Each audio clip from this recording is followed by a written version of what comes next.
ನಮಸ್ಕಾರ. ಪನ್ನೀರ್ ಪಾವ್ ಭಾಜಿ ಹೇಗೆ ಮಾಡೋದಂತ ನೋಡುವ. ಇದಕ್ಕೊಂದು 2 ಈರುಳ್ಳಿನ ತುಂಬ ಚಿಕ್ಕದಾಗಿ ಕಟ್ ಮಾಡ್ಕೊಳ್ಬೇಕು. ನಾನು ಚಾಪರಲ್ಲಿ ಕಟ್ ಮಾಡಿದೆ. 1 ಕ್ಯಾಪ್ಸಿಕಮನ್ನು ಕಟ್ ಮಾಡ್ಕೊಳ್ಬೇಕು. 4 ಟೊಮೆಟೊ, ಅದಕ್ಕೆ 1 ಇಂಚ್ ಆಗುವಷ್ಟು ಶುಂಠಿ, 12 ಬೆಳ್ಳುಳ್ಳಿನ ಹಾಕಿ ಚೆನ್ನಾಗಿ ಪೇಸ್ಟ್ ಮಾಡ್ಕೊಳ್ಬೇಕು. ಅದಕ್ಕೆ ತರಕಾರಿಗಳು ಆಲೂಗಡ್ಡೆ 4, ಒಂದು ಸಣ್ಣ ಕಪ್ಪು ಬೀನ್ಸ್, 1 ಕಪ್ ಆಗುವಷ್ಟು ಒಣ ಬಟಾಣಿ ನೆನೆಸಿದ್ದು, ಹೂಕೋಸು ಒಂದು ಅರ್ಧ ಕಪ್ಪು, ಕಲರಿಗೋಸ್ಕರ ಬೀಟ್ರೂಟ್ ಒಂದು ಅರ್ಧ ಕಪ್ಪು ಸೇರಿಸಿ ಒಂದು 4 ವಿಸಿಲ್ ಕುಕ್ಕರಲ್ಲಿ ಕೂಗಿಸಿ ಚೆನ್ನಾಗಿ ಸ್ಮ್ಯಾಶ್ ಮಾಡಿ ಇಟ್ಕೊಳ್ಬೇಕು.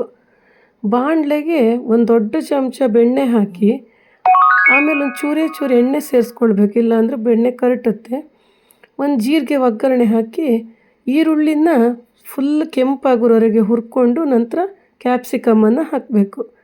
ಅದು ಬಾಡಿಸ್ಕೊಂಡು ರುಬ್ಬಿದ ಟೊಮೆಟೊ ಪೇಸ್ಟ್ ಹಾಕಿ ಚೂರು ನೀರು ಹಾಕಿ ಮುಚ್ಚಿ 2 ನಿಮಿಷ ಇಟ್ಟರೆ ಅದು ಒಳ್ಳೆ ಬೆಂದ್ಕೊಳ್ಳುತ್ತೆ. ಆಮೇಲೆ ಮತ್ತೊಂದು ನಿಮಿಷ ಬಾಡಿಸ್ಕೊಂಡು ಅದಕ್ಕೆ ಅರಿಶಿನ ಪುಡಿ ಒಂದು ಅರ್ಧ ಚಮಚ, ಕಾಶ್ಮೀರಿ ರೆಡ್ ಚಿಲ್ಲಿ ಪೌಡರ್ ಒಂದು 2 ಚಮಚ, ಪಾವ್ ಭಾಜಿ ಪುಡಿ 2 ಚಮಚ ಹಾಕಿ 1 ಚಮಚ ಬೆಣ್ಣೆ ಹಾಕಿ ಚೆನ್ನಾಗಿ ಫ್ರೈ ಮಾಡಬೇಕು. ಇದಕ್ಕೆ ಬೆಣ್ಣೆ ತುಂಬ ಮುಖ್ಯವಾದ ಸಾಮಗ್ರಿ. ಮಧ್ಯೆ ಮಧ್ಯೆ ಬೆಣ್ಣೆ ಸೇರಿಸ್ಕೊಂಡು ಮಗ್ಸ್ತಾ ಇದ್ದರೆ ಅದರ ರುಚಿನೇ ಜಾಸ್ತಿ.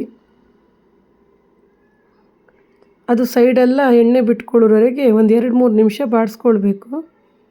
ಆಮೇಲೆ ಬೆಂದ ತರಕಾರಿಗಳನ್ನು ಹಾಕಿ ಬೇಕನ್ನುವಷ್ಟು ನೀರನ್ನು ಸೇರಿಸಿ ಗ್ರೇವಿ ಹದ ಮಾಡ್ಕೊಳ್ಬೇಕು. ತರಕಾರಿ ಫುಲ್ ಸ್ಮ್ಯಾಶ್ ಆಗದೇ ಇದ್ದರೆ ಈಗಲೂ ನಾವು ಸ್ಮ್ಯಾಶ್ ಮಾಡ್ಕೊಳ್ಬೋದು. ರುಚಿಗೆ ತಕ್ಕಷ್ಟು ಉಪ್ಪನ್ನು ಹಾಕಿ ಕುದಿಸಬೇಕು.